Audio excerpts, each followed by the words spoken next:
I had a real bad leak under my kitchen sink here, and it caused a lot of damage. It warped all the wood and everything underneath here, so I had to rip everything out. And the wood was grouted to the tiles, so there's all this broken grout in there that I need to clean out, so I could put a new piece of wood in there and then put some new grout in there. So luckily, I got these grout removal tools sent to me. That grout's really hard, like concrete, of course. You know, it's pretty tough stuff to get out. So it's got like these really nice blades on here. You get 2 of the tools here. You get a pack of replacement blades. There's 6 blades in the pack right there. All right, I'm going to go ahead and try this out here, and I'm going to see if I can get that grout out of there so I can get that area all cleaned up so I can put a new piece of wood in there. So you can see all the grout down in here. We got all that broken up grout right here. I need to get all that cleaned out of there. So that's not broken tile. That's where the tile is. So that's how much grout I need to get cleaned out of here so that I can put a new piece of wood in here. But yeah, I got it. Once I get this done, then I got to rip all that wood out down there and do the same thing underneath the cabinet here. But you can kind of see there's the tile here, and then this is the grout right here that I need to rip out of there. Okay, so you can see how it looks here. It's got this really nice blade on there, and then it's got a nice handle, a nice grip here to hold on to.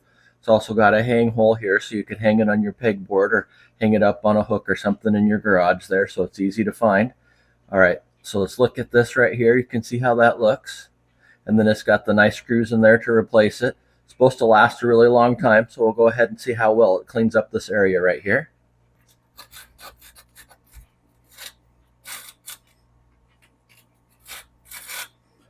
This stuff's pretty tough to break up here.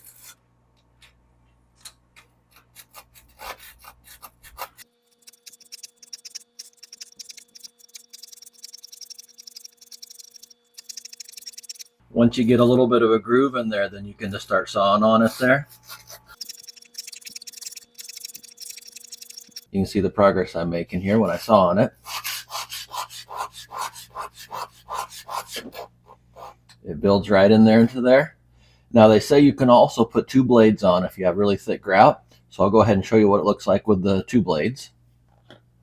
You just use a Phillips head screwdriver here, and then you unscrew this right here.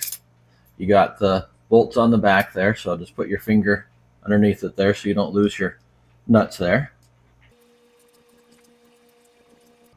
And then you can just unscrew that there. And like I said, put your finger back there so you don't drop the nuts all over the place.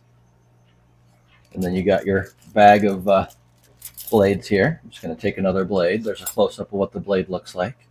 You can see that there. And so I'm just going to put 2 of them together like this. And now we got a really thick blade right there.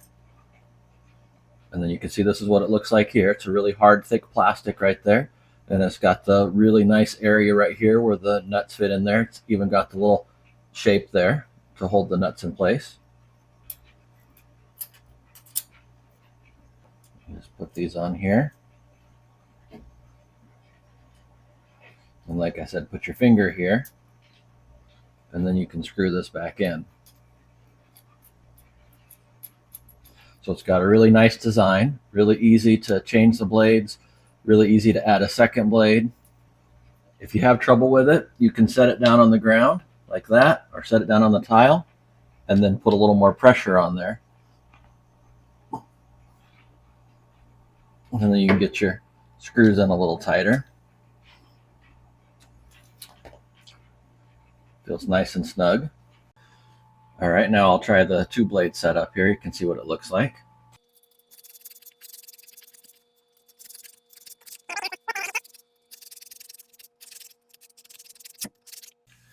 All right, let's go ahead and sweep this off here and see our progress. You can see there what's left. And you see how much the dust and stuff we got down there.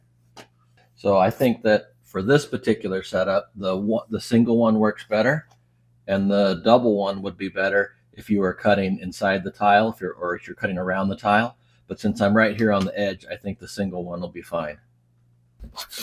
Since this one's on the edge, once you get a little groove built in there, you can just take an old chisel here, and then you can just kind of pound that in there. You can also break it off that way. So you can use this to cut all the way down to the bottom, or you can use it to cut a nice groove in there so that you can clean it up that way too. So this is a pretty nice tool. You can use it all different kinds of ways. And it's got a nice handle on it here. Feels really comfortable. So yeah, this thing's pretty nice. I like how it comes with the extra blades too. And that's pretty cool that you can use it with 2 blades if you want to.